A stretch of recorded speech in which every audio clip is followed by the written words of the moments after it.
Kids, what is going down? Tony Katz, good to be with you. Getting the show together, getting the radio show synced up with the live stream is what's going on right now. Trump, of course, victorious in New Hampshire.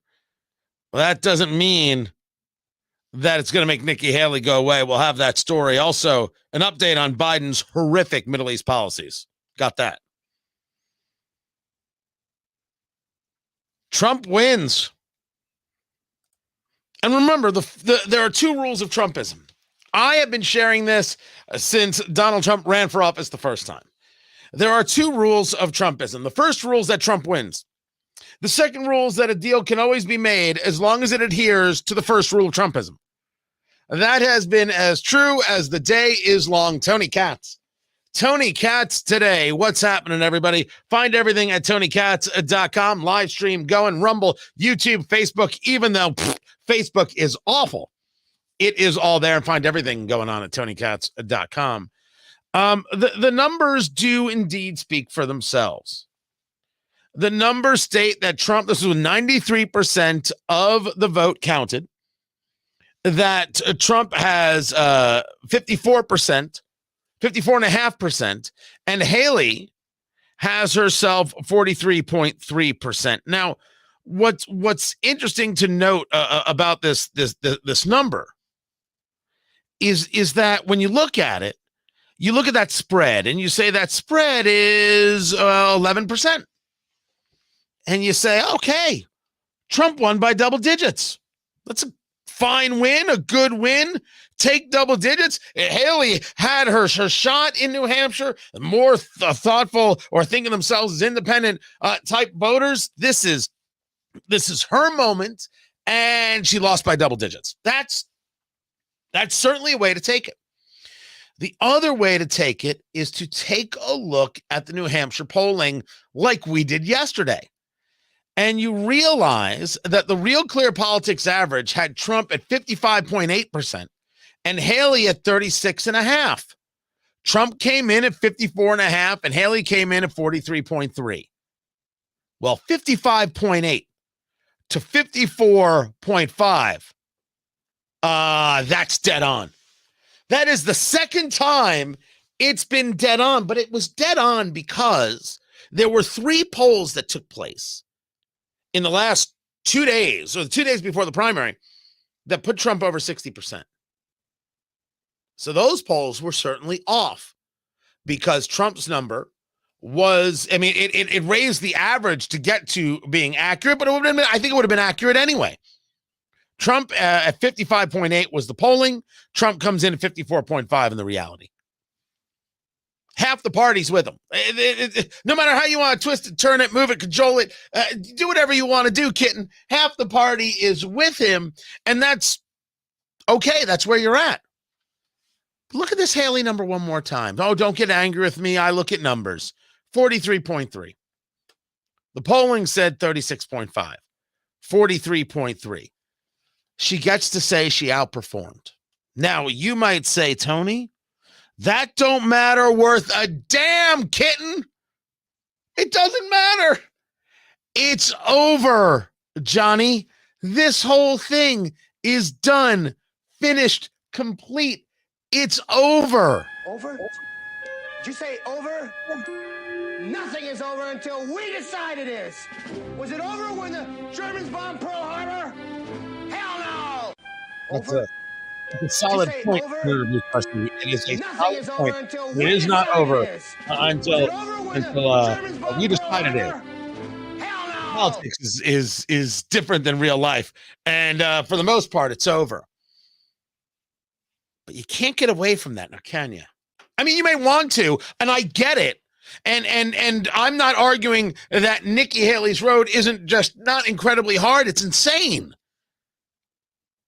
But holy McMackerel, she gets to say she overperformed. And therefore, she might actually be able to keep some money rolling in to get her to South Carolina. She needs South Carolina more than she needs oxygen. We know this to be true. And there has been no polling change in South Carolina. we deal with the same numbers that we have always been dealing with, which have, and the Real Clear Politics average, Trump 52, Haley 21. That, kids, is a 30-point spread. So even if we want to argue, and the Haley team wants to argue that they overperformed, because remember, politics is always an expectations game. You'll notice that you're not getting from me what you may be getting from others, which is up, it's over, it's all Trump, Trumpity, Trump, Trump, Trump. I believe in the necessity of the breakdown. It's incredibly important to see what happened, what's going to happen, what people are going to say, how it's going to get responded to. That way, you're fully prepared for whatever comes at you. I think that is important. I think that not enough people do it, and I'll be good and damned if I'm one of those people. I'm doing it. 30 points is 30 points is 30 points. So even if Haley outperforms and she's, it outperforms by 7, you mean in her home state, she only loses by 23? Now, I don't have right now some polling data about Nevada, and I don't even think Haley's trying for Nevada, but I want you to work through these numbers, because people are trying to find a lot of different ways for this to be spun well for Haley. And I take a look at everything. I'm like, how does this play out? I mean, if you listen to Nikki Haley, this race, as we said, or as Senator Blutarski said, far from over. I want to congratulate Donald Trump on his victory tonight. He earned it, and I want to acknowledge that. Now, you've all heard the chatter among the political class. They're falling all over themselves, saying this race is over. It's not over.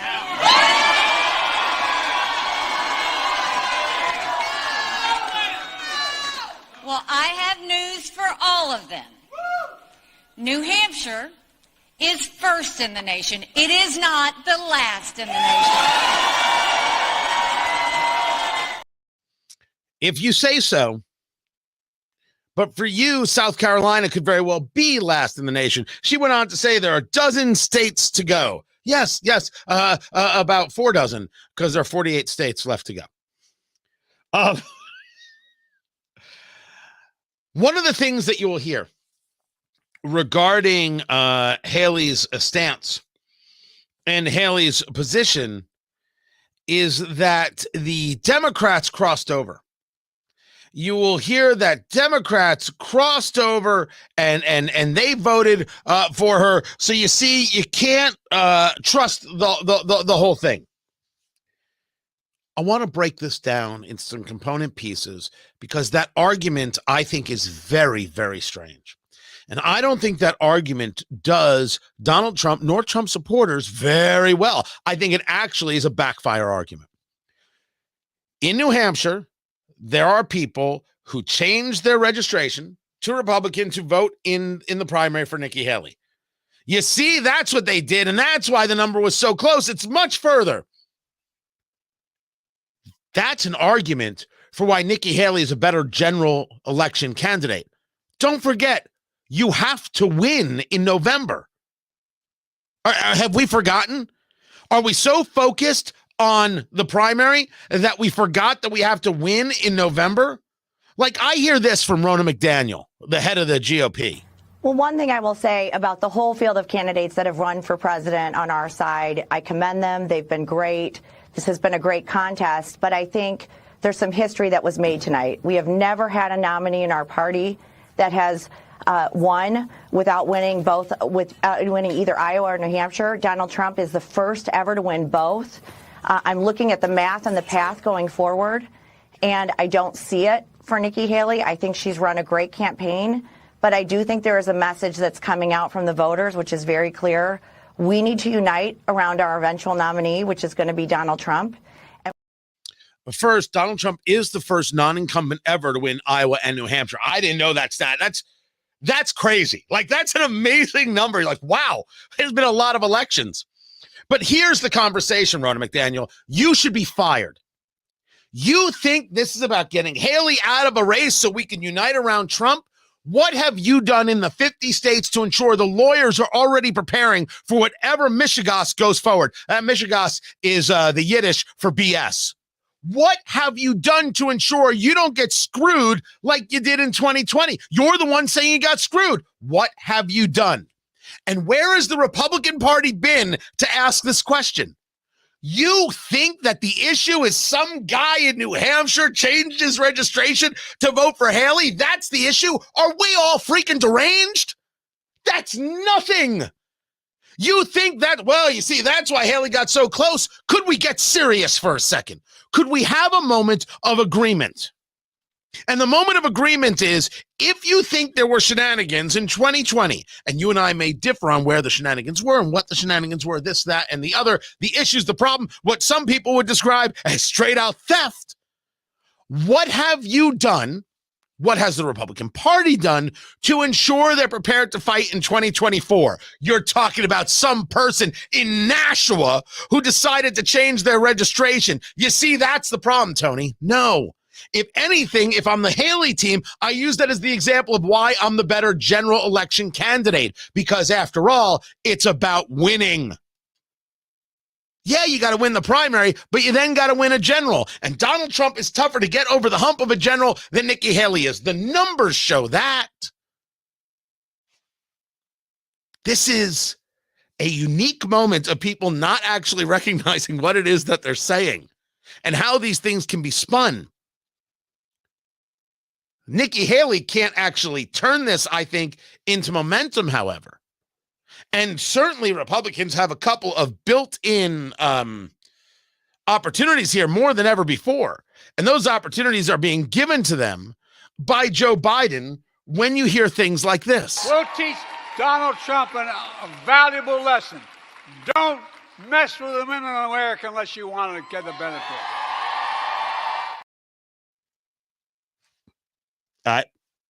What are you looking at me for? I don't know what the hell the man said. Then again, he doesn't know what he said. Joe Biden is imminently beatable. This is exactly what Dean Phillips, the congressman from Minnesota, the Democrat who's running for president, has been saying. He got 20% of the vote in New Hampshire. By the way, Biden wasn't on the ballot because New Hampshire went first and the Democrats said you're not allowed to go first. South Carolina goes first because, equity or whatever it is. So Biden wasn't on the ballot. So instead he was a write-in and he got like 60 some odd percent of the vote as a write-in. Can you imagine you wrote in the name Joe Biden? You wrote that in? You did that seriously with a straight face and everything. That is quite incredible. Did people clearly come over to vote for Nikki Haley? Yes. That is not proof that Nikki Haley is unpopular, but rather could be proof that Nikki Haley would be a better general election candidate. Now you say to me, no, Tony, it has to be that she's unpopular because within the Republican Party, her number would be much, much lower. Yeah, very, very possibly. Maybe. But the other side of that coin is by doing so, the argument is, well, this hurts Trump because it makes the race look close. I thought the Democrats wanted Trump. It seems obvious that the chattering classes desperately want it to be Trump because they think Trump is the most beatable guy. That's why they've been pushing for the last 2 years that he's a dictator, that he's a threat to democracy. I mean, you understand that they at MSNBC and CNN and the New York Times and the Washington Post, they've been sowing the seeds of serious, serious violence. We're not saying anything new to anybody here. How many times are you going to tell America that guy's a threat to democracy? That guy's a threat to democracy. They're a threat to democracy. The whole idea of the whole Republican Party is MAGA, right? Make America great again. And it's a threat to democracy. How many times do you think that gets said before somebody says, I got to do something about this threat to democracy? Oh, if we don't understand yet what the level of irresponsibility from the entire staff there, air staff at MSNBC and CNN, we don't know anything. But if the objective is to go against Trump, one would not do anything to stop Trump from getting elected. So again, I argue that this idea of they all switched over doesn't make sense. They switched over to stop Trump. They want to stop Trump, but they want to fight Trump because they think Trump is the easier beat. Even the numbers show that, if we are to believe the polling numbers. Haley wins in a general election by a greater margin than Trump does. And Trump, in the vast majority, there might be a poll or two out there where he didn't, but in the vast majority, he has exceeded Joe Biden. I don't think Trump people, Trump supporters, or the Trump team should be using this argument of switching over. I think under any level of questioning, it kind of falls apart. And nor do I think that Trump needs to go down the road of attack. To tell you, it was very interesting because I said, wow, what a great victory. But then somebody ran up to the stage all dressed up nicely when it was at 7. But now I just walked up and it's at 14. But she ran up when it was 7. And, you know, we have to do what's good for our party. And she was up, and I said, wow, she's doing like a speech like she won. She didn't win. She lost. And, you know. Yes, she did. And I think that if you're going to do the unity thing post Ron DeSantis in Iowa, you might want to stick with that because I think that actually worked for you. But he's going after Haley like it's his job. Now, there's an argument there. You haven't won until you won. The other side of that coin is you won. Act like it. I don't know if that one's going to hurt him as much. What I do know is that Haley's path is beyond tiny. Can she play spoiler? Right now, I don't even see that possibility. Keep it here. I'm Tony Katz.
Guys, welcome back. Sorry, I was just doing some work right there. Good to be with you.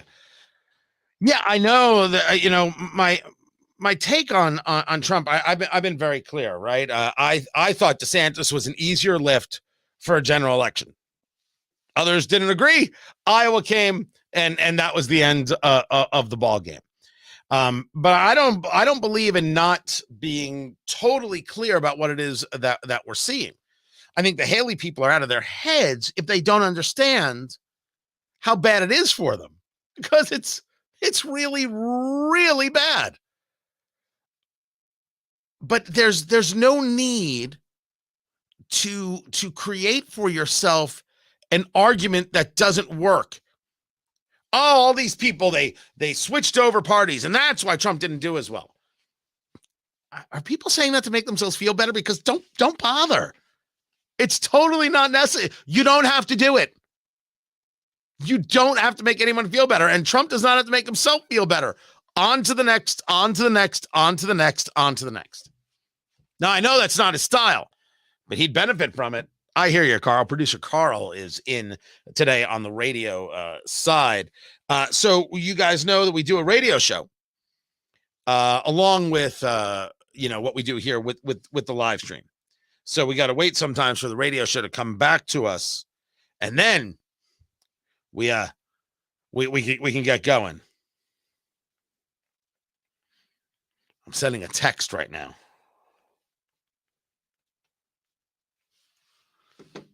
We're coming back to the show right now. It's just that easy.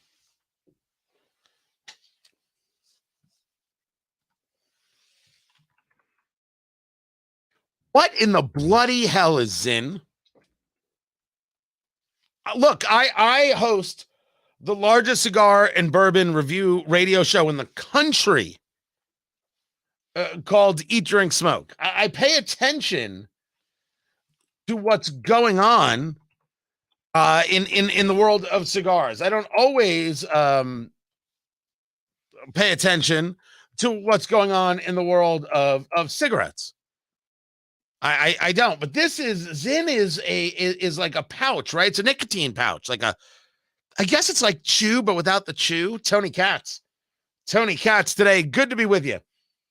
And now Chuck Schumer, the Senate Majority Leader, Democrat from New York, who has the kind of voice that makes you want to, give up the nuclear secrets so it'll stop. He's going after Zinn. It's for people 21 and older. I don't know if they market to kids. I would certainly believe not at this stage. It's a problem for children, and it has to stop. Why is it that every time a product comes to market that is focused on helping people not smoke, which they're told is bad, it's very bad, this government goes after those people?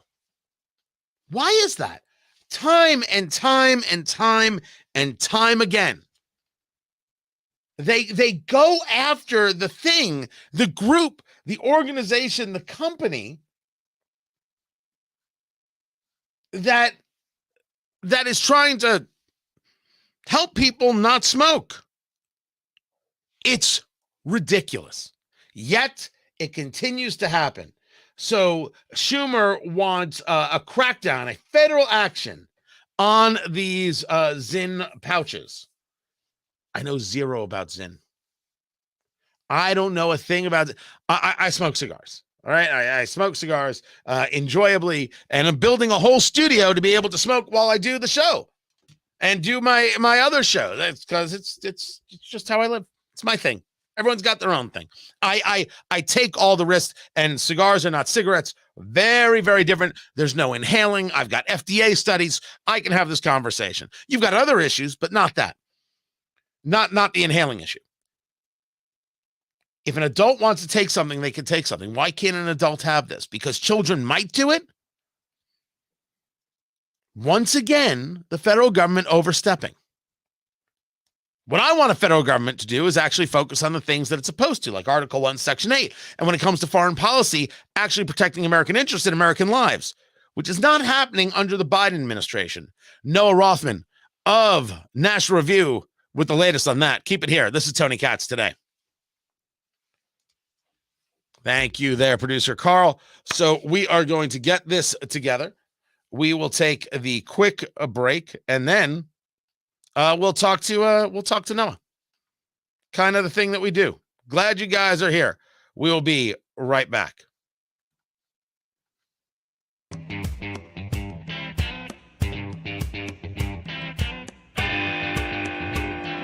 Clearly, when you have the full force of the federal Department of Justice coming after you, when they have called witnesses before a grand jury, when they have made allegations that, as Bill Barr says, are very serious, you have an uphill fight for any defendant. So nothing I've said is a prediction of an outcome. It's really that there's a process that has to take place here, and that process will challenge a lot of the things that are in the indictment. And I think we need to let that play out. We should not take it as a foregone conclusion that the indictment is everything we need to know. This poses a very serious threat. I think I said that on a prior show with you, that two things can be true at the same time, and they appear to be true, that Donald Trump has been unfairly targeted for 7 years by every level of law enforcement.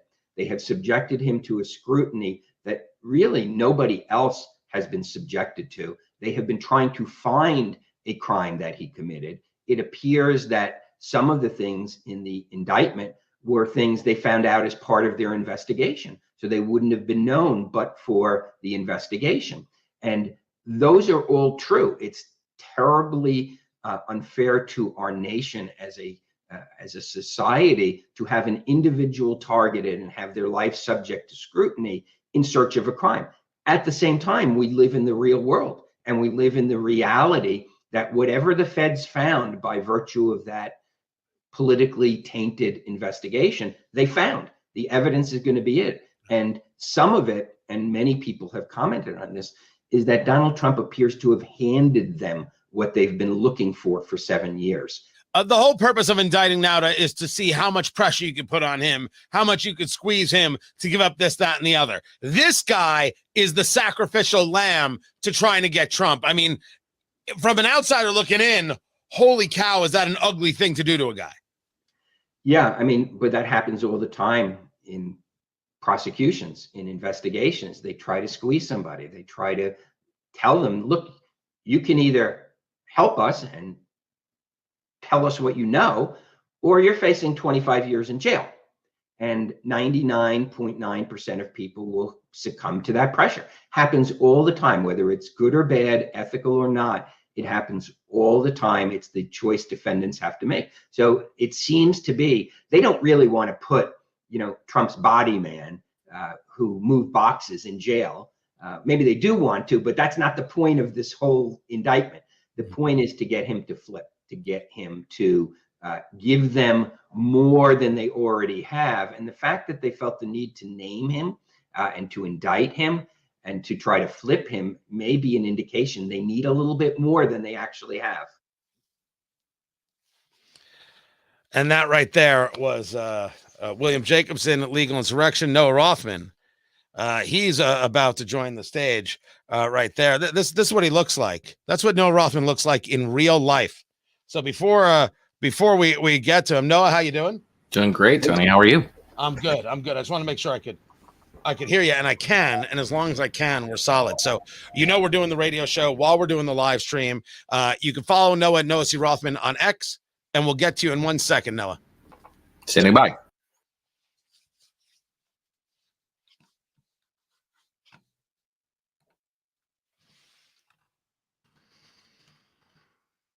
I don't know if there's any question to whether or not Joe Biden's policy in the Middle East has done us damage, whether Joe Biden's foreign policies in general have done us damage. Let's go back to the withdrawal from Afghanistan.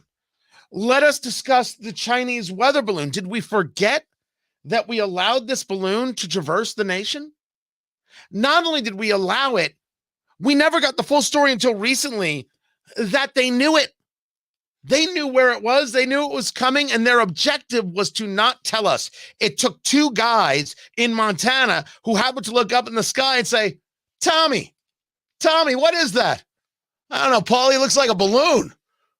Tommy, that's a big-ass balloon, Tommy. I mean, I've seen some balloons in my days. I've had some birthday parties. That's a big balloon.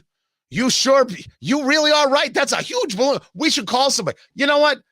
Call Billy down at the police department. He'll know what it is. He'll know what to do. And that's how they figured out there's a damn balloon that came from China. And they knew when it launched, and they knew how it traveled, and they could have shot it down anytime. Oh, but they couldn't shoot it down over Montana because, as you know, all the people would get harmed. Then you take a look at October 7th, and then you take a look at the Houthi rebels engaging in full-on attacks on tankers, on cargo ships, the Iranians doing the same. And all of a sudden, there's a question about who controls the navigable seas. I'm Tony Katz. As I said, good to be with you. Noah Rothman joins us right now from National Review. Follow him on the X at Noah C. Rothman. You write about this more than most, and following a lot of this on the national security side, and really a conversation about foreign policy in general. We have had agreements and disagreements. This was Joe Biden's provocative weakness. As I understand, Noah, you're taking the point or the position that the biggest issue with Joe Biden's foreign policy is that Joe Biden is unwilling to have a foreign policy that has any concreteness. Am I off base in your understanding? I would amend slightly, because I do think Joe Biden has a foreign policy. It's a profoundly dovish foreign policy. I think he is, even more so than Barack Obama, committed to American retrenchment, by which I mean withdrawing from a lot of the traditional commitments that the United States as the global hegemonic power has all over the world. That has been his policy, and that is provocative. I think he has demonstrated a willingness and intention and actually a efficacy in executing that imperative, just withdrawing from hotspots in the world or where we have obligations and creating power vacuums in our wake. And that is provocative. Geopolitics is a zero-sum game. That which we lose, someone else gains. And a lot of revanchist, revisionist powers, Iran, Russia, a variety of other extranational groups, transnational terrorist groups, they see an opportunity, an open window. It's not going to be open forever, and they're making the most of it. So this was an argument made, Noah, when President Barack Obama went on what many called that world apology tour, right? He's in Egypt and other places, and he's apologizing for America's actions. He's really apologizing for America's might. And the argument was that while maybe in the United States, that is seen as humility, in other cultures, other nations, other political philosophies, that is seen as weakness and something to take advantage of and exploit. I think we have seen that the desire to take advantage of and exploit Joe Biden's weakness, this same exact kind of theory, is going on in an unrelenting fashion. I think so. There's something admirable and unique in the American character, that it is an anti-colonial power. It has always been one. It does not want to maintain and preserve foreign possessions, foreign entanglements for the sake of national prestige, as much as a very cynical reading of American foreign policy on the far right and in the progressive left believe. The United States is not an imperial power. It has grand obligations across the planet Earth because we were bequeathed that obligation in 1945 as a result of where the powers fell in the wake of World War II. It does us no good to bemoan the obligations that we inherited from the British, for example, with regard to, as you said in the outset, preserving and guaranteeing the free navigation of trade lanes in the seas. That is the responsibility of the global hegemon. And the global economic market, the world market, which has only existed since 1991, this is a pretty new feature. It existed until 1914, took a big long break, and then came back in 1991 and has produced unparalleled prosperity and a dramatic peace, a peace that the world had never previously known. Go look at how many people died in wars prior to the beginning of this century and the end of the 1990s. It was a lot more than we have today. As much as we think the world right now is so unstable and there's wars everywhere and people are dying all over the place, that is an ahistorical reading of our current environment. Right now, we have an unprecedented level of peace and prosperity across the planet, which has lifted billions of people out of poverty. It's a miracle. And anything that comes after it will be suboptimal relative to our current condition. So it's the sort of thing you should seek to preserve. And Joe Biden has very little interest in doing that. But it's funny that you phrase it in that way. We have less war now. Talking to Noah Rothman of National Review, you should check out his books, including Unjust, Social Justice, and the Unmaking of America. That's available at Amazon.com, wherever fine books are sold. Because what you would hear politically is withdrawal from Afghanistan, absolute failure, got Americans killed and left hardware by the billions for enemies to utilize. You could not deter Russia from invading Ukraine, and that has reached now levels of World War I trench warfare stalemate, that this is going to be a war of attrition involving human bodies that Ukraine has to understand that it cannot win. And now you have Hamas with the attack on Israel on October 7th, and through Hamas, through Hezbollah, and through the Houthis, you have the United States at war with Iran because Iran is at war with us. People would look at very askew at your statement that this has been a peaceful time. Yeah, they're wrong. They're just wrong. I mean, as I said, it's an ahistorical perspective. Talk about World War I. You know how many people were in the trenches in World War I? Millions. There were millions of people in those trenches in the Somme. And there were millions of casualties in the First and Second World War. Tens of thousands of Americans died in Vietnam over the course of a decade. We've had nothing even remotely approaching that, to say nothing of conflicts in the developing world. Major wars between great powers has been something that was almost academic up until very recently, when it has become an existential prospect. Just if you look at only the body count alone, there's no comparison between the world of the American hegemony that has existed since 1991 and anything that came prior. And if you don't want to just look at casualty figures alone, you can look at GDP, expenditures, just the number of nations that are going to war with each other, nation states. Nothing compares. So yes, I understand why people would want to think that they live in the end of history. It's a narcissistic view. It exists it can survive only by discounting the record that we all inherited. And it actually exists to justify a lot of, I think, dangerous policy prescriptions that recommend, indeed, support the kind of retrenchment that Joe Biden is engaged in now. This is not a Democratic phenomenon. There are plenty of Republicans. In fact, the oldest species of republicanism prior to the Reagan Revolution was a quasi-isolationism that regarded America's oceans as a guarantee of our ability to remain distant from foreign obligations. It's not weird for Americans to retreat to that point of view. It's just wrong. Talking to Noah Rothman of National Review, this idea of America as the hegemonic power. I'm going to try and rephrase that a little bit. I can define it. I can define it in terms that are like concrete. Let's start there. Let's start there, and we'll see where we go. Global hegemony means the United States is the sole superpower, hyperpower, we used to say, right in the wake of the end of the Cold War, because the United States is the only power on the planet that is capable of projecting sustained force, sustained meaning over the course of months, even years, on the other side of the planet to a degree that would affect the kind of foreign policy outcomes that we would want to see. Like, for example, remaking the face of a nation state. The French can kind of do that. The British can kind of do that. Not really in a sustained way. The Chinese and the Russians can project power across their borders. Can they project power across the planet Earth? No, they cannot. So that's what I mean by global hegemony. Well, let's now take it maybe as it's seen under Biden, because there is no projection. And what we have seen from the Houthi rebels in being able to take cargo ships, take people prisoner, actually kidnap people. And these are not cave dwellers. These are well sophisticated, planned out attacks and the drops from helicopters and everything else.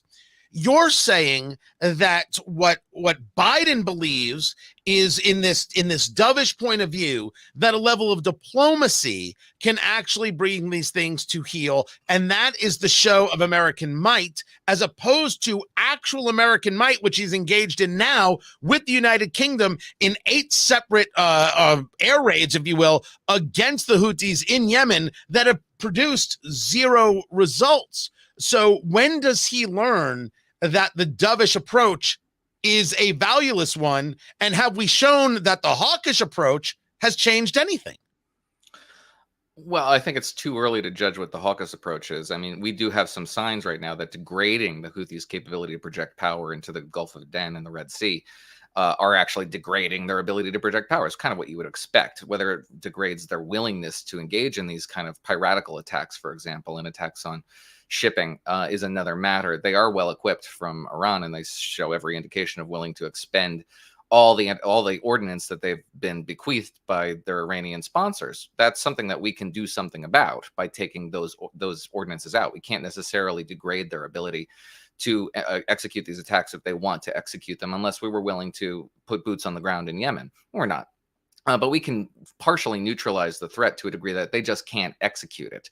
But the Biden administration will be unwilling to do what I think it needs to do, which is to impose more caution on their sponsors and stop the tempo of events, not just in Iran, in Yemen rather, but in Syria and Iraq, where U.S. troops and U.S. positions have been under sustained attack since 10/7. Or this is an Iranian campaign, began on 10/7 with, as you say, their proxy and Hamas, and the only proxy that has been relatively quiet, and I say relatively advisedly, is Hezbollah. And only because we've parked so many naval assets off the coast of the Levant in order to deter them. Deterrence isn't necessarily working against Iran, but it can, and it usually does when you hit them in the face. Ronald Reagan dropped a series of Iranian warships at the bottom of the Persian Gulf in the 1980s. Donald Trump executed the strike on Soleimani in 2020, and in both occasions, you saw movement from the Iranians that communicate their willingness to de-escalate while just doing some face-saving maneuvers like throwing some rockets at us. But it is nevertheless a de-escalatory posture. There are elements in the Iranian regime that know that if they got into a direct conflict with the United States, the Iranian regime would cease to exist. They don't want that.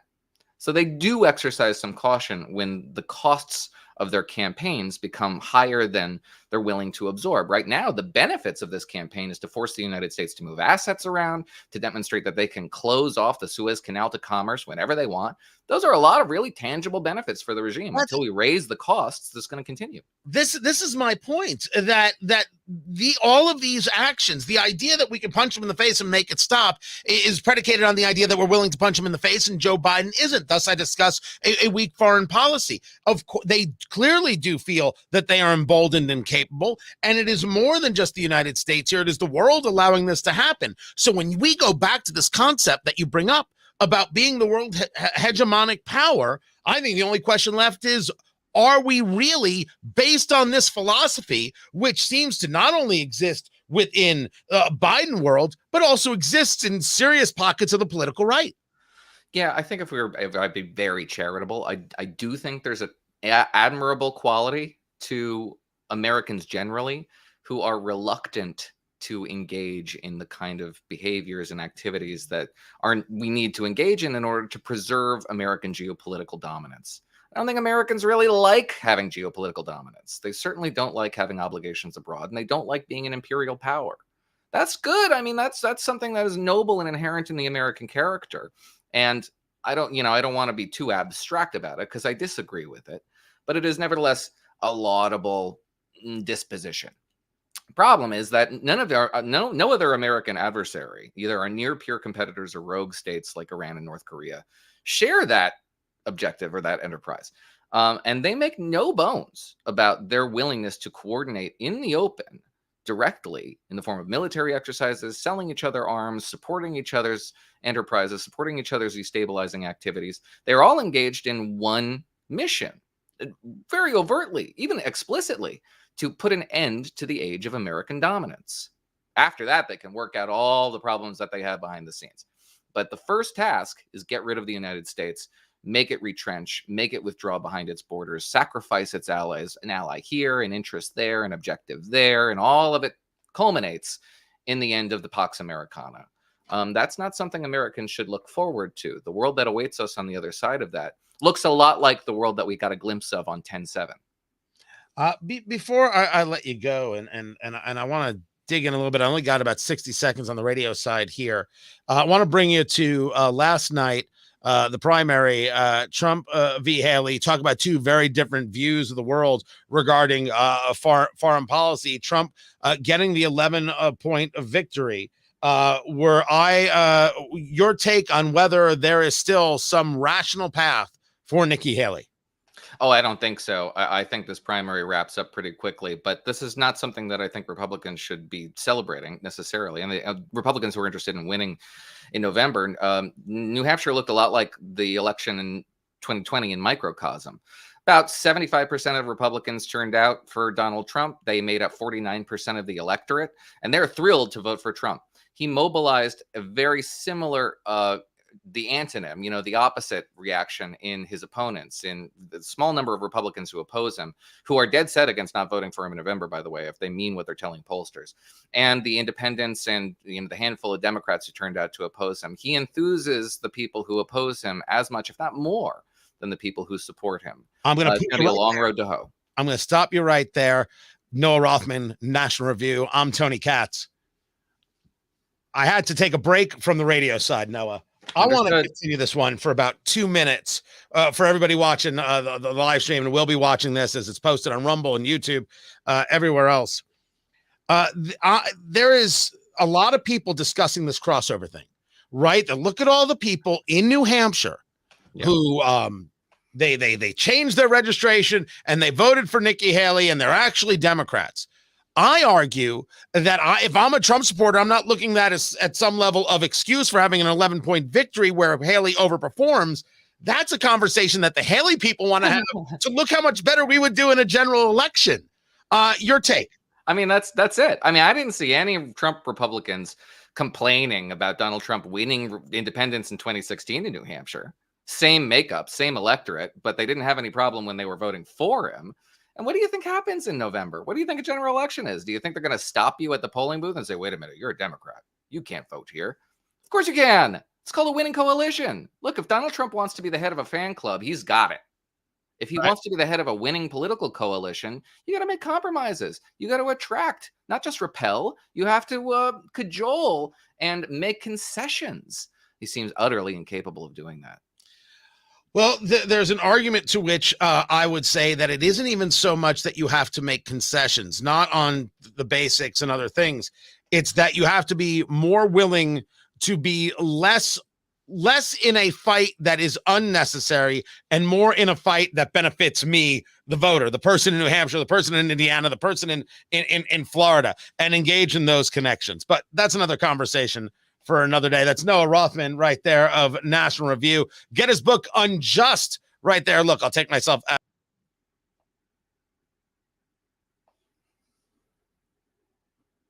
I don't even know what we call it, but it was right there. Noah, I appreciate it, man. Can't thank you enough. Noah Rothman. There he goes into the sunset. The whole argument about New Hampshire, man. I was glad to hear him say it, and you got to understand about Noah. Like Noah, I didn't even ask him if he's going to vote for Trump. I have no clue. In 2016, he would be on the show. We'd be talking about these things, and we had some blowouts. There were a couple of people who, not just specifically him, and I wouldn't attribute this solely to him. They couldn't understand why Trump was popular. How is this working? How could the party be behind this? And I was trying to explain to them, how can you not see it? And even I, who this time around, I wanted DeSantis, as I said, easier lift in a general election. I'm still making the argument. How do you not see it? It's impossible that at this stage of the game, someone doesn't see why Trump is popular. That is it's so irrational. And it's why the Never Trump movement is the most ridiculous, pathetic, embarrassing, worthless movement out there. These people aren't conservatives. Bill Kristol, Charlie Sykes, that guy used to be a respectable radio host. Lord only knows what happened to him. Never communism is a conservative thought process. Never Trump. Never Trump is predicated on the idea that I don't deal with my reality and see my choices and say one is better than the other. I rank the things. It's crazy. It's ridiculous. Meanwhile, we're coming back to the show, and then we'll end up taking a little break because the radio has a break. I've got some things to play for you.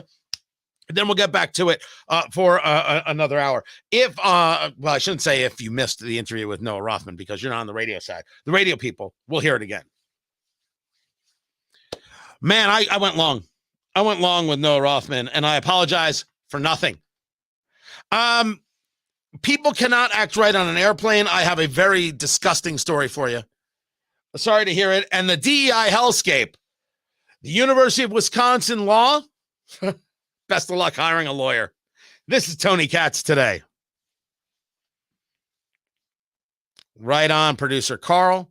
And guys, I will be back in just a few. Keep it right here. It'll all be quite all right.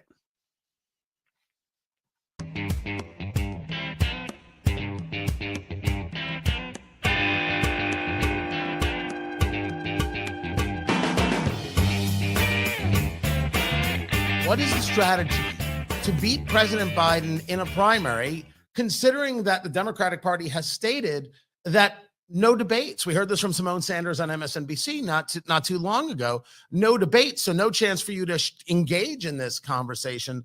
So what do you think the move point, the pivot point is for Democrats? Well, what are you asking? Are you asking what is my kind of path to victory? Correct.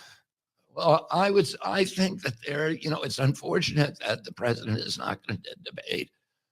I think this is a time in our nation's history when so many people are feeling like the system is rigged against them and that the electoral system is also rigged. And the Democratic Party ought to be at the spear tip of convincing Americans that, of creating an election that's a template for democracy, where there's retail politics, real debate. And that we're not like the Soviet Union, where the party picks the candidates.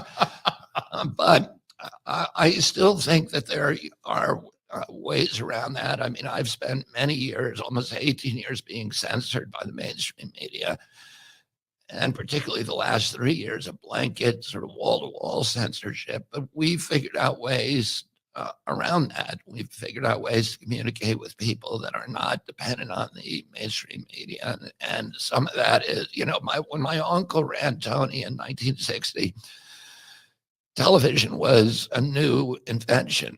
And he understood that it was going to decide the presidential elections, and he took advantage of that. And I think in 2016, Twitter served kind of the same, played a critical role in that election.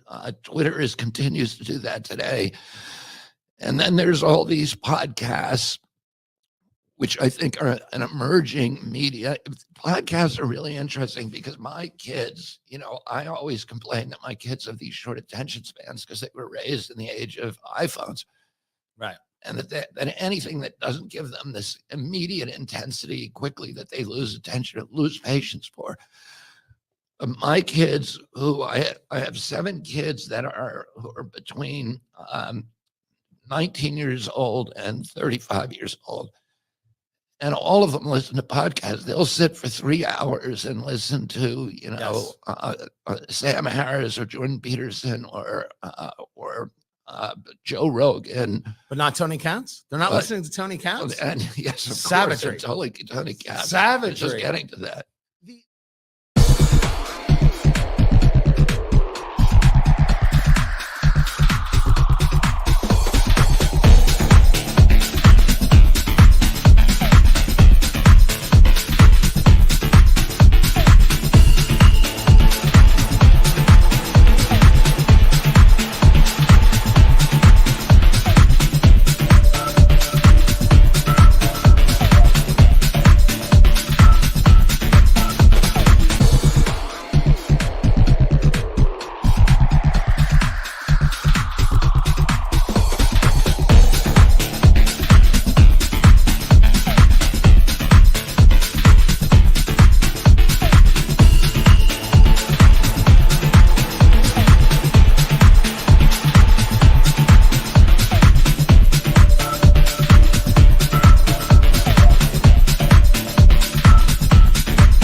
Sorry about that, guys.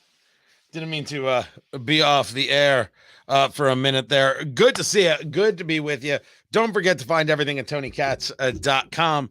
I have a series of things to get to, including the DEI hellscape. I am going to get that all set up. And then, I have some disgusting stories. I've got some really awful things to get to as we get ready to get to hour 2 here. So if you're new, welcome. Hey, how are you? Tony Katz. Good to be with you. We do this in conjunction with my radio show, which is based out of Indianapolis and heard throughout Indiana. We're moving it all around the country. It's heard weekends across the country in St. Louis and Atlanta, Tulsa, throughout Indiana. We just added a Detroit. Excuse me. Every time I think of Detroit, I get choked up. So very happy to see that happening and coming our way. So it's been good. It's been a good build, and now we've added doing this on mostly full-time basis. Mostly full-time, right? Like, I don't know if we're gonna do it on Fridays. I'm thinking of running a Howard Stern kind of schedule. Oh yes, and this is that is indeed Wu-Tang. This is the G-Shock Wu-Tang special edition watch today, right there. This watch I wear so rarely. Like, I have not even switched it from the daylight savings time. Like, the time is wrong. It's ahead by an hour. But right there. But yes, it's got the hold on, there it is. You can see it now. Maybe you can't see it. It's the Wu-Tang. So that's what I'm wearing. So we do it in conjunction with the radio show. So we wait for the radio show to come back before we really get into content. So that's why I need like commercials and things like that. Cause I mean, not just gonna sit there and I'm typing, getting things ready. That's boring as all get out. I have no interest in being a boring show by any stretch of the imagination. So Carl is back in the studio there in Indianapolis, where I broadcast out of. I'm just north of Indy. And we've got this. So make sure you subscribe on the Rumble. And you can also subscribe at YouTube. If you're watching on Facebook, Facebook sucks. Mark Zuckerberg's terrible. He's an awful, awful, awful, awful guy. With that, Tony Katz Radio. I hope you like the page. What else could one possibly say? Let's see. Then I've got this story. Talking about airline travel a little bit. I'm going to get to that and what happened at the Atlanta airport. And then you have that flight found by a passenger looking out the window at their plane and like, hey, there are bolts missing. Actual bolts missing. So we're going to get to that story. So I've got a bunch of stuff to get to. And as always, if you want to reach me, I'm easy. Tony at TonyKatz.com. Do it. Reach out. I'm happy to talk. I'm happy to engage. Not a problem at all.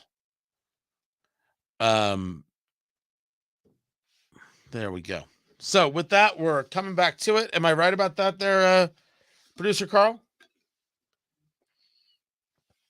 40 seconds. That sounds phantasmal.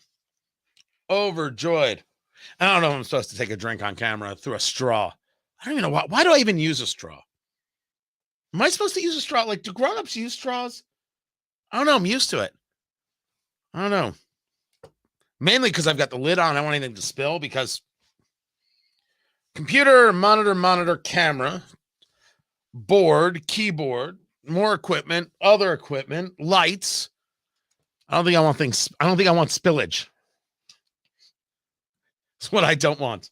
All right, we're coming back to the show. Glad you guys are here. Don't forget to subscribe. Greatly appreciate that. Ooh, you heard me clear my throat. That's just gross.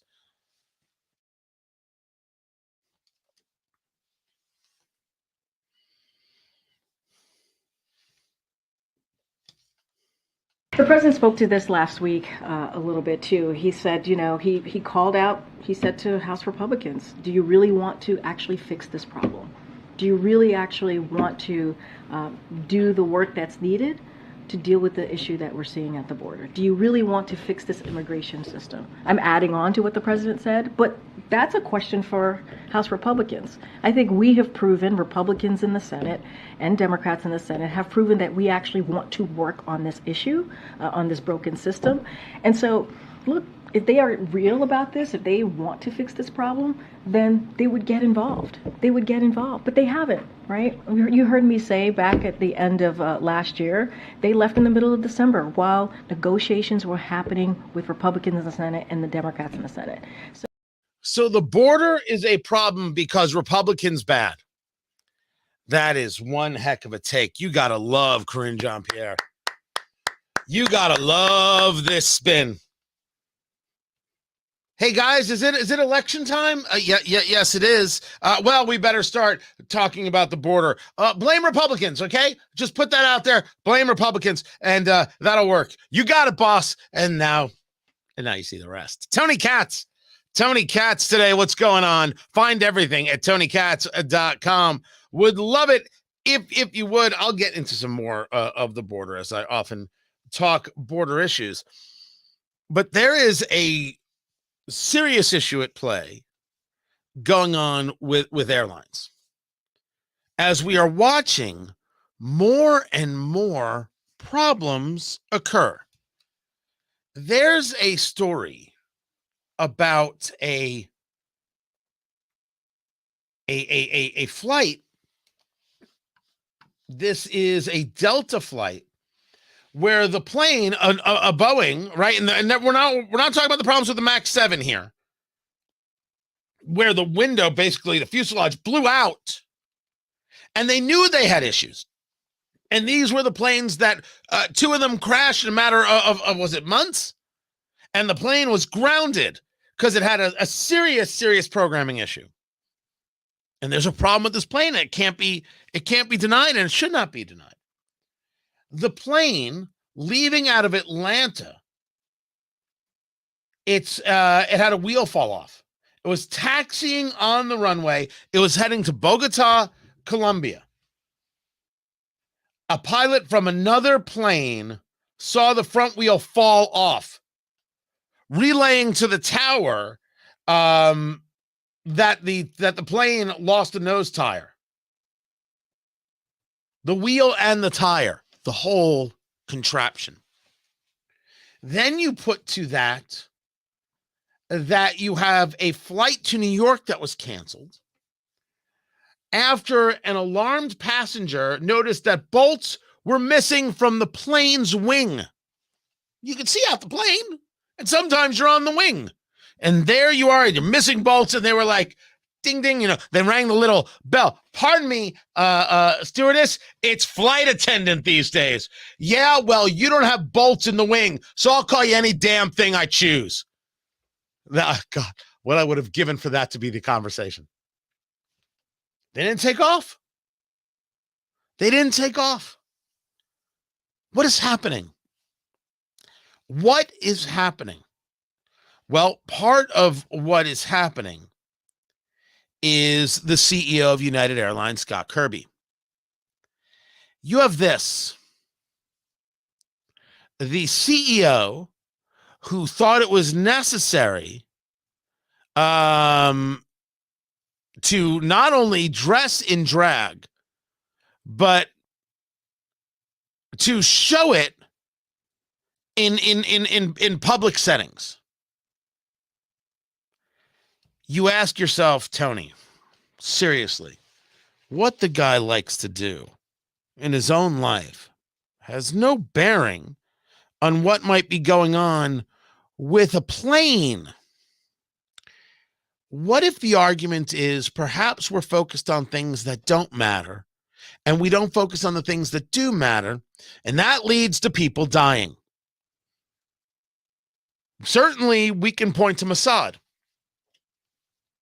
You take a look at Israel in the days before October 7th and the terrorist attack from Hamas, a terrorist organization, the murdering of 1,200 people, the killing of babies, the raping of women, setting people on fire, taking people hostages, putting them in cages. Hamas is a terrorist organization, and the world would be better off if they were destroyed. But when you take a look at the days before that, there was a big conversation in Israel about their Supreme Court and judicial reforms, and people were upset about this. But the truth is, the entirety of Israeli politics is a big, hot, stinking mess. And their Supreme Court is very, very, very strange. There's no constitution. The Supreme Court engages under a conversation of what they describe as reasonableness. That's not a standard. Reasonableness is nutty. But this is the way they do it. So part of what Benjamin Netanyahu, the prime minister, was saying, and others, is that we got to have different standards. And, oh, by the way, where do these justices come from? Right now it comes from the winning party. And, oh, these people get to pick. No, this bar association gets to pick. Maybe we should change how we engage this process and who should have more of a say based on the election. Now, you can agree or disagree with these things, but this is what was going on. And it is very obvious from the reporting and from other conversations that there were groups in Israel that should have been focused on what it is Hamas was doing in Gaza, but were rather focused on things like this. Focused in the improper places. Focused on domestic things, not foreign threats. It reminds you in some ways of what the FBI likes to focus on, which is not the threat internally, but whether or not the American citizen is the threat for their existence. And how many more times will we see how they've worked and kind of tried to manipulate into, well, setting people up? Literally, they see in so many ways the American is nothing more than Marion Barry, and we are the ones recognizing what the FBI just did and who they are, and they just set us up. That's a pretty good reference right there. Marion Barry reference. Gone too soon. Gone too soon, former mayor of D.C. Oh, I'm going to get emails for that. When you're not focused on the topic, when you're not focused on the target, when you're not focused on the goal, what are you focused on? Well, if airlines are focused on DEI, diversity, equity, and inclusion, which is bigotry, well, then what possibly, or how possibly could they be focused on safety? What were they doing that they didn't notice the bolts missing on the wing? What were they doing where in their pre-flight check, they didn't notice the loose tire? What was happening at Boeing that they didn't notice that quite literally a chunk of the fuselage could fly out? Oh, by the way, they knew there was a problem. They were going to deal with it after the flight landed. What? You don't deal with that after the flight lands. Because if you do, you run the risk that nobody actually lands. They simply fall to the ground. This takes us to Tax Prof blog?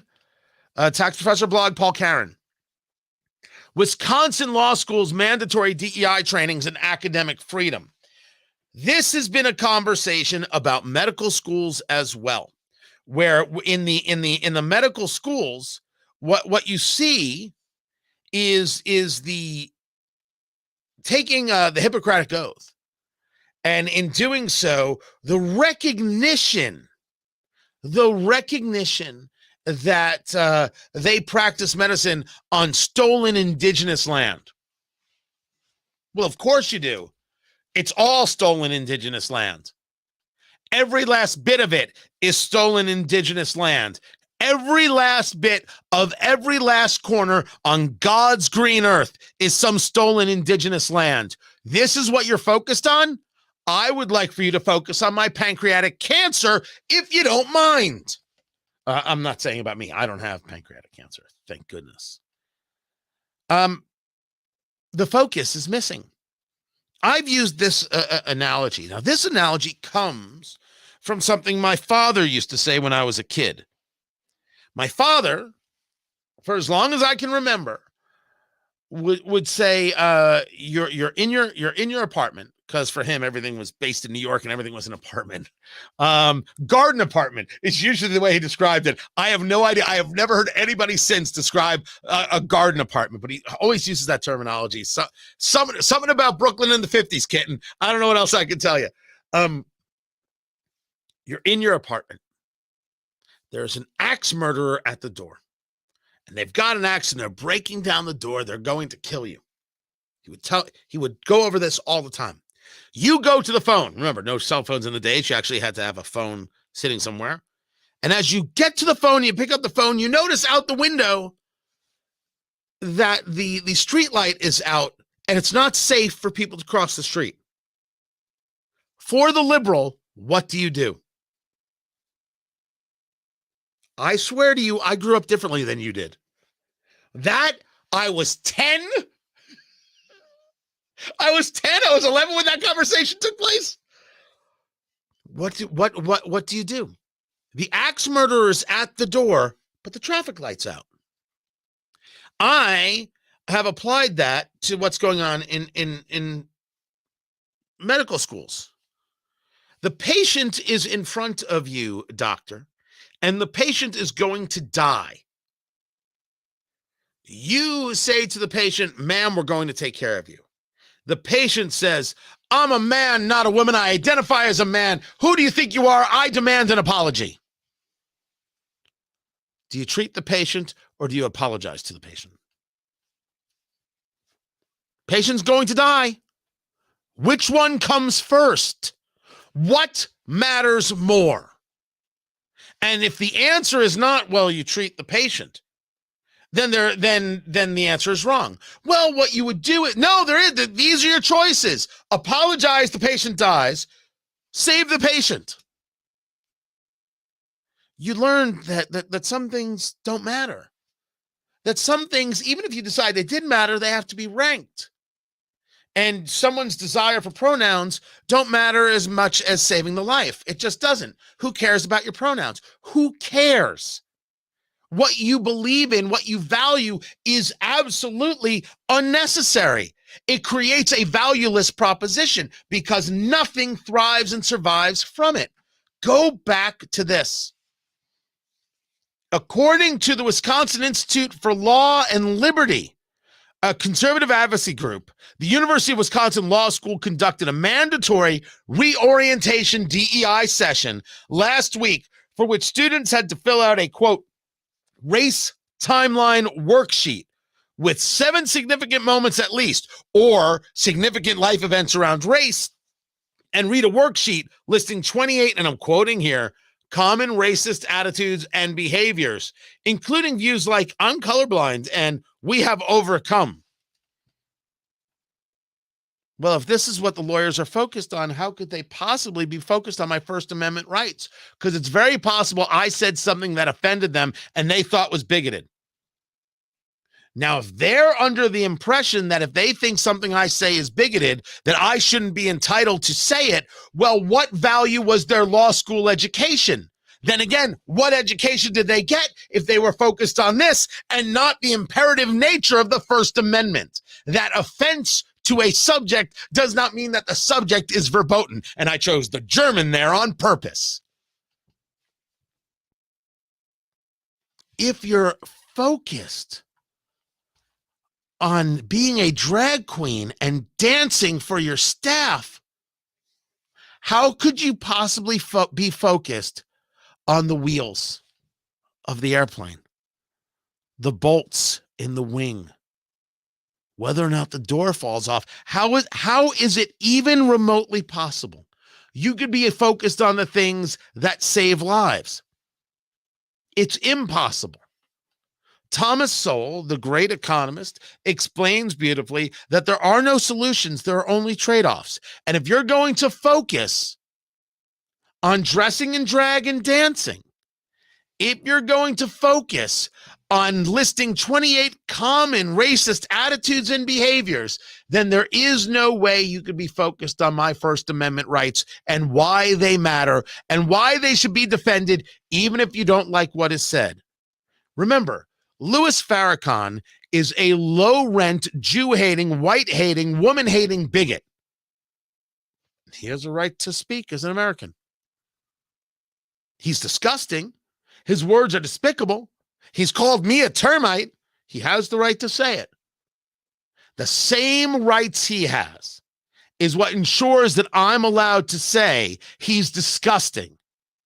And rational people should want nothing to do with him. That, of course, doesn't apply to Congressman Andre Carson of Indianapolis, who considers him a friend and is happy to work with him. DEI prevents us from focus, and a lack of focus will get us killed because it misrepresents what is really important. Is it important to be good to people? Is it important to look at people for what they offer and not as some kind of subgroup? Absolutely. Too bad DEI only teaches people to look at what people are in a subgroup. This wokeness, this DEI madness is damaging, and we see it everywhere. We see it everywhere. Focus is necessary for professionals to be professionals, and we are in desperate need of professionals. You can't get them with the people we currently have in charge. Keep it here. I'm Tony Katz, and this is Tony Katz Today.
Welcome back, guys. Good to be with you. All right. I do have one more kind of airline related story to get to. It is awful.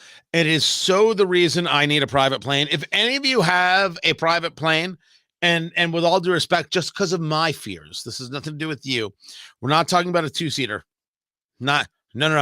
Like a private plane. If you do, I believe we can be friends. Gosh.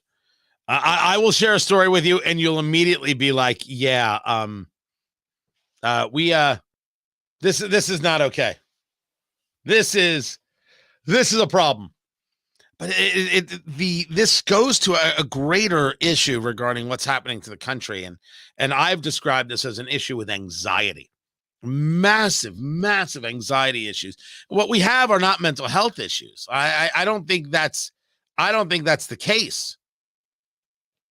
But rather, what we have is an issue with anxiety. That's what I see. I'm grabbing some audio right now because Corinne Jean-Pierre is so out of her mind. She's out of her head. And I will prove that coming up in just a little bit right there. Let me see if I've got it everywhere else. Oh, I think I'll grab that too. The Canadians taking it on the chin like they deserve.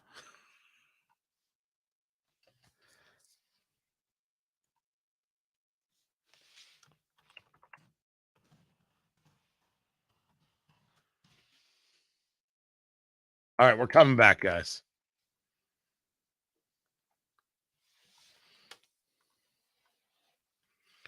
So one more airline story. And this story stinks. Tony Katz. Tony Katz today. I made the pun. This is from, I think, the New York Post. Excessively farting passenger forces American Airlines flight to turn around. It's an actual story. This has nothing to do with wokeness or DEI. This just has to do with people being disgusting, and I believe is part of this anxiety problem.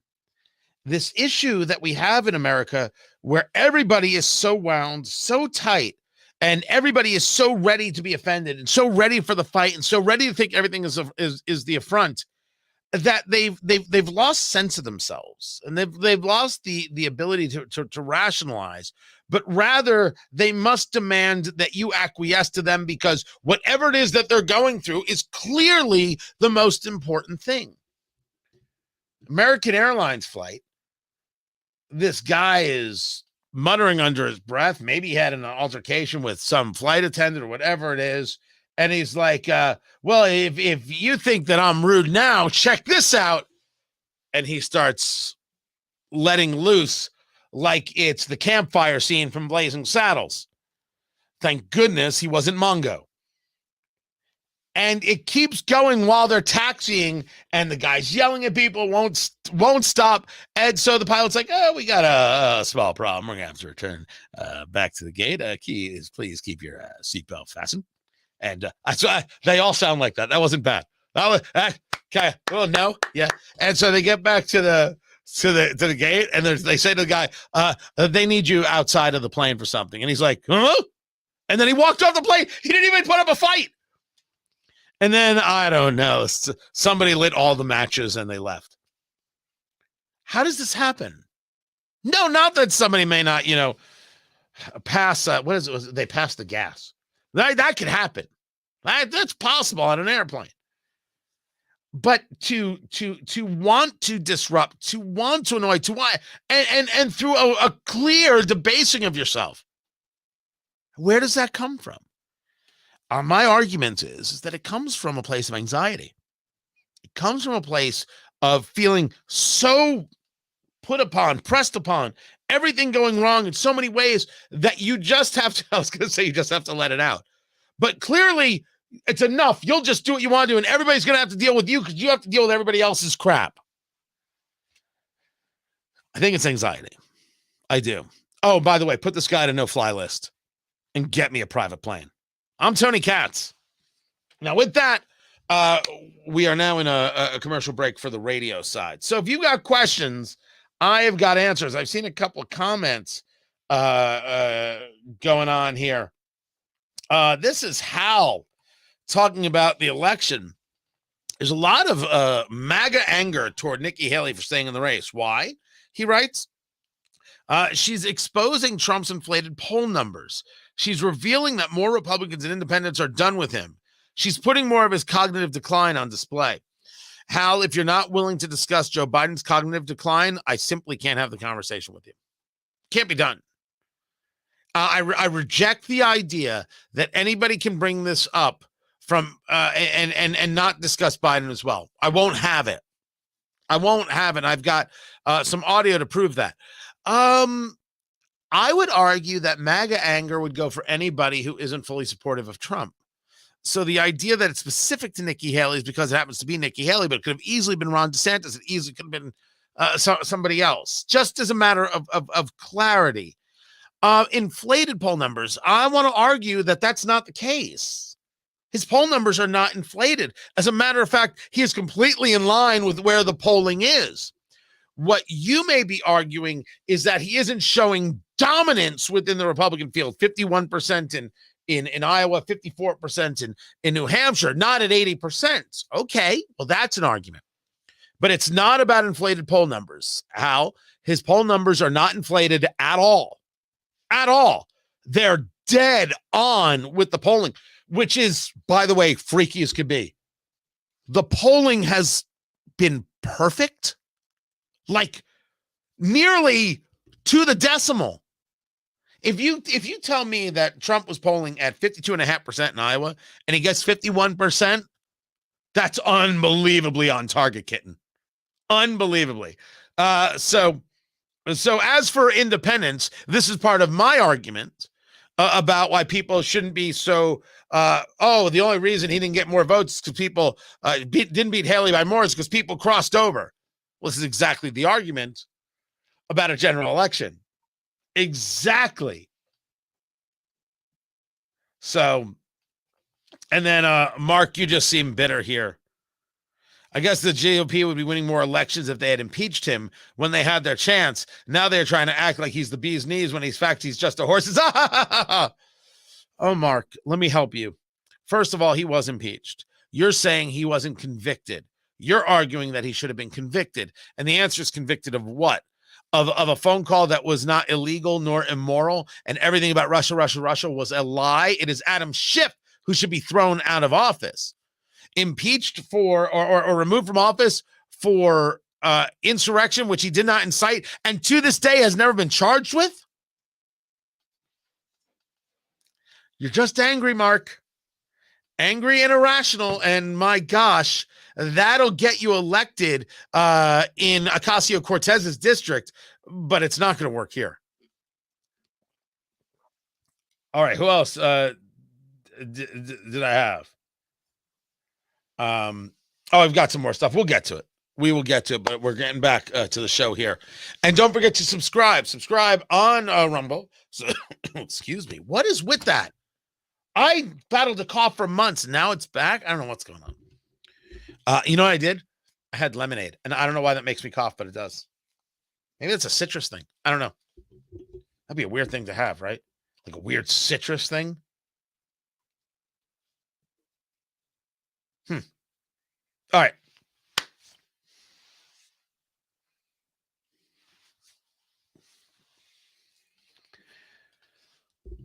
So I had received a comment. As you know, we've been doing some live streaming lately, and some people comment on the live stream. You get a Rumble there. Just search for Tony Katz, or even on the YouTubes. Me, I'm Tony Katz. Tony Katz today. Radio is my first love. Don't you worry about that, kittens. And this comment stated that there was a lot of MAGA anger.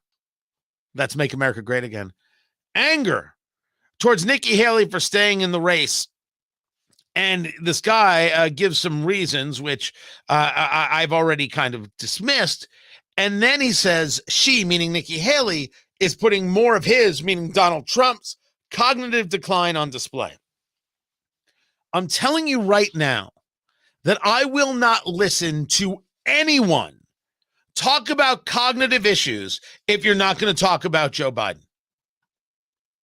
If you're unwilling to know that that man is not okay, you're not a serious person. I will not be a part of it.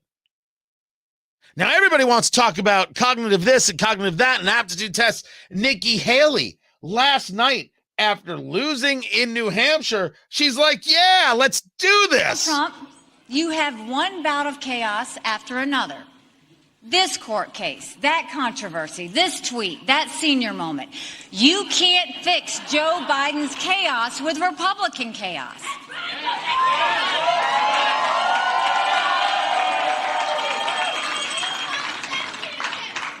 The other day, Donald Trump accused me of not providing security at the Capitol on January 6th. No, I've long called for mental competency tests for politicians over the age of 75.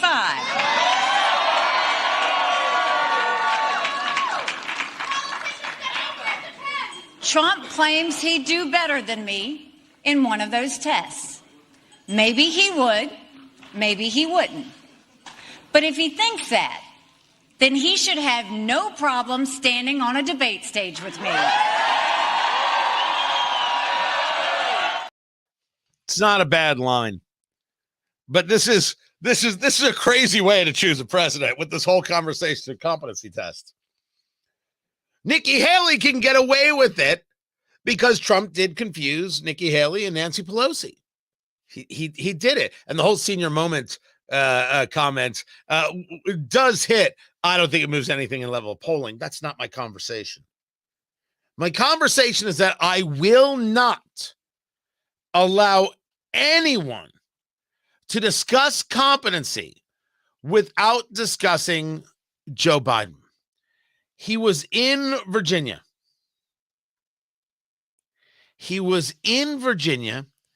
And the speech that he gave was surreal. Surreal. It was insane insofar as one could understand it. I put forth to you that it could not be understood by any stretch of the imagination. I'm going to share a piece of it with you right now. You tell me what this is. This is Joe Biden at this event. This is a 10-second clip. 10 seconds. Here you go. That wasn't the clip. I'm sorry. I played the wrong one. See, I was testing you. I wanted to make sure you were okay. Here you go. We'll teach Donald Trump a valuable lesson. Don't mess with the women in America unless you want to get the benefit. I'm going to play it again. You tell me what it is the president of the United States, a man who can press the nuclear button, you tell me what he said. We'll teach Donald Trump a valuable lesson. Don't mess with the women in America unless you want to get the benefit.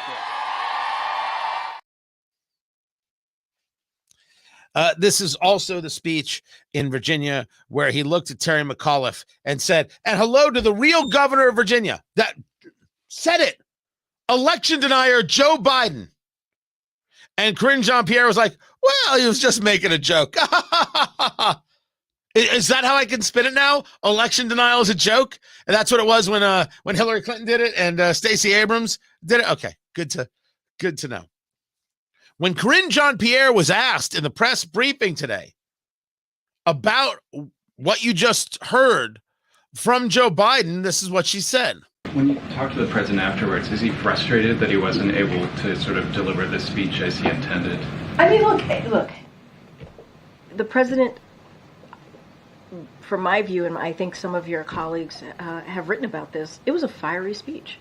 It was a deeply, deeply impactful speech. You heard how the crowd reacted to the speech.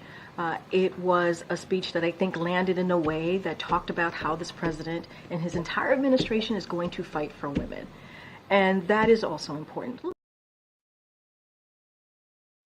It was fiery. It was fiery. Do we need to hear it again? We'll teach Donald Trump a valuable lesson. Don't mess with the women in America unless you want to get the benefit. That's not fiery. That is a guy trailing off and falling to sleep in his mashed potatoes. It is what it is. You want to be angry with me? Fine. Be angry with me. What does that change? How dare you? That's ageist. Hold on a second. My name is Tony Katz. You bet your butt I'm an ageist. You better believe it. My father is 86. 86 years old. God bless him. I wouldn't let that man run the country. And he is 1,000 times better than Joe Biden. It's my own father. Of course not. There comes a moment where it simply cannot be done anymore. There is reality. We have a strange thing in America. We all talk about how incredible it is that we can live to be older, and the medical situation this, and we can extend our lives. And people are like, well, life expectancy is down.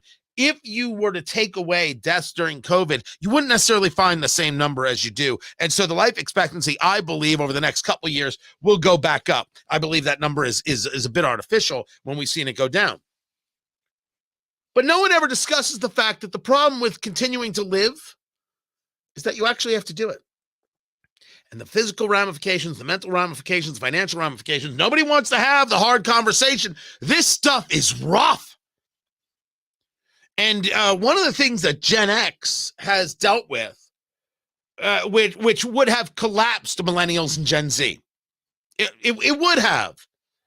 Watching your parents get to this place because they never watched their parents get to this place because their parents would have died. I mean, it's just, I don't want it for them, but you want life to be healthy and robust and strong and all these things. Joe Biden is neither healthy nor robust nor strong. He's not. You show me how he's got all that pep and he's running to the stage and to the microphone, and then he naps, and then he's not seen for days at a time, and he's not working here, and he's not doing this. It is clear that he is not up to the task, that this, at this stage, is just abusive, what we're watching. That wasn't a fiery speech. That was a guy who didn't have it all together and cannot put together his words. He has an idea of what he wants to do, but he doesn't complete the sentence. He doesn't finish the subject. He can't. And why is that such a bad thing? It's not. I want to say for the record, allow me to be on record. It's not a bad thing. It's not a bad thing that he has reached an age where he isn't able to fully articulate in a way that is that it has clarity a sentence. But if you were to talk to him one-on-one, you can get the gist of what he's saying, and maybe when talk so fast, maybe like, hey, repeat that. Hey, slow down, Grandpa. All those kinds of things. There is so nothing wrong with it. He doesn't walk with a walker. He doesn't walk with a cane. I can show respect for those things. The issue here is that he's president. And how dare America not have a standard on this? Yes, I'm an ageist. And if the octogenarian set doesn't like it, I don't care. I didn't say that we should now live in a world of Soylent Green. I'm not saying that you have no usefulness. One day I will be 86, oh please, in better mental and physical health than Joe Biden. I'm trying. I've been doing my stretches. So far, so good. I'm saying that maybe I won't have it to be president. And that's okay. Why can't we say that that's okay? Do I think Donald Trump is slipping? I think Donald Trump has made some slip-ups. I do. When you confuse Nancy Pelosi for Nikki Haley, or vice versa, depending on how you want to say it, I think you're doing yourself a disservice. I think it hurts. I think he's done this on a couple of occasions. There's no doubt that he has. But if you think that somehow these two are on the same plane of not being in control of their own faculties, well, you'd be ridiculous. You'd be ridiculous. It would be acceptable to say that I've seen these things in Donald Trump. To say that it's equivalent to where Joe Biden is and what we've seen from him over the last 3.5 years, this is not a serious This is beyond unserious. That's nutty. And those people are nuts. So while we can have the conversation, I don't mind having the conversation. I'm not letting any of these MSNBC, CNN, national media narratives pushers tell me that Trump's not up to the task when they won't talk about Joe. But they'll be talking more and more about it because they're going to need a reason to replace him at the convention, which we should be clear is going to happen. Write it down. I'm Tony Katz. This is Tony Katz Today.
All right, let me get back to it, guys. There we go. I'm sorry, I was reading an email, and I always know when I'm like that, and I just feel like it's so ridiculously dumb. I'm actually looking at myself now. Yeah, I look that ridiculous as I'm reading. I apologize. What a putz. A couple of things. I do have some more from the primary yesterday. Ho, ho, ho, ho, ho. There was a piece done on Newsmax. Rick Santorum, former senator from Pennsylvania, presidential candidate. It's really good. A mistake from Haley, and I want to get into some more Trump stuff here. I will get to it. I will get to all the. Oh, I forgot this. They think they found the guy. Oh, I got a lot to get to. A lot to get to. Find everything at TonyKatz.com. Hope you subscribe. And glad that you're here. Really appreciate it. Subscribe on Rumble. Subscribe on YouTube if you're watching there. Leave your comments. I will respond to the best of my ability. I ain't shy. I am more than happy to do it. And as for Bristolian, the idea that those Democrats who voted for Haley in New Hampshire would vote for her in November is nonsense. They're trying to make the GOP primary seem messy. Again, that argument is I think peculiar. I think that argument's self-serving and not reality-based. Right? Don't try to make yourself feel better. I think there's some things there to kind of break out. We should do that. That's all. Come back to radio. So there was a moment during the primary coverage last night that Newsmax is showing Nikki Haley's headquarters. And at Nikki Haley's headquarters, oh, this is so bad. I mean, if for Trump, this is like, you see this? This is what I'm talking about when it comes to Nikki Haley. Tony Katz, that's me. Tony Katz Today. That's the name of the show. Find everything at TonyKatz.com. They've got this big, big monitor. And the monitor is showing the returns. They're showing the coverage from CNN. Listen. Take a look at this. We have a shot of Nikki Haley's headquarters. There's the screen, CNN. Rick, oh, that looks great. Are you surprised by this? Is anybody surprised? Unbelievably stupid. I don't understand. I would blame the consultants. I just blame the consultants. I saw that earlier in the evening. I thought, oh, they must have had a mistake and they must have changed it. But here it still is. So this is a deliberate act of a candidate who does not know who her voter is. Rick Santorum hit it so on the head. And you're like, oh, come on. That's nothing. It's not nothing. It's that kind of messaging that gets you nowhere. Meanwhile, there's a bit of an update. Yesterday, I shared with you this guy who had crossed the border. And there are people there with video cameras doing interviews.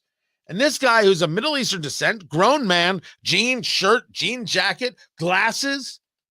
He doesn't sound like a guy who's thankful to be in America. Oh, no. If you are smart enough, you will know who I am.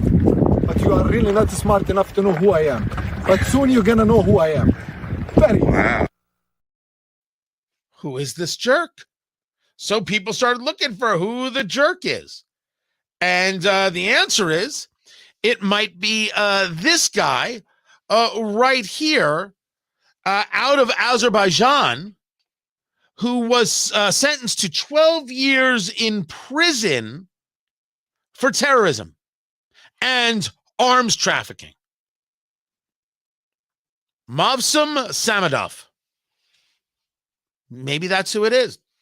You can argue that it looks like him. I would need some fingerprints. Is this who we just let into the country?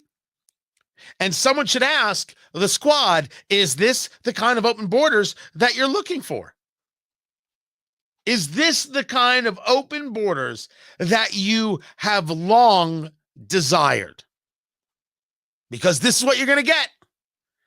Anybody who doesn't understand the threat that is Iran, the threat that is Hamas, the threat that is these terrorist organizations, you can't be this unserious. You can't be this unserious. So the race is going to move on to Nevada and then South Carolina, and I will get into more of that. I'll actually get into that tomorrow because I got to do for the radio folk because we've been live streaming the show. We're trying to get things ready for when the new studio is built and everything else. This Wuhan COVID story, you want to talk about a story not getting enough play? The extent to which China and the Communist Chinese Party is guilty of lying, committing this fraud against the world, the levels to which Anthony Fauci is indeed guilty. And now you know that you had scientists working with the Chinese on viruses that seriously resembled SARS-CoV-2, and that money moved through EcoHealth Alliance to get to the Wuhan Virology Lab. You know it. You've got the documentation. Yeah, Fauci should go to jail. I've got that story coming up. Find it all at TonyKatz.com. I have got it. And I spoke to him a little bit earlier. Mark Lauder, the American First Policy Institute, who spent time in the Trump White House, and his take on what he saw in New Hampshire. I've got that coming up as well. This is Tony Katz Today. And with that, guys, can't thank you enough for being here. Find everything going on at TonyKatz.com. You can email me, Tony@TonyKatz.com. Happy to take that. And of course, TonyKatz.com. That's where everything is going on. That's what we're doing. And if you're on the X, if you are on the X right there, you can find me at Tony Katz, TonyKatz. I'd appreciate it if you would do that. Can't thank you guys enough for being here. Good show, good day, good people. Loved every bit of it. And we'll do it again tomorrow, guys. Take care.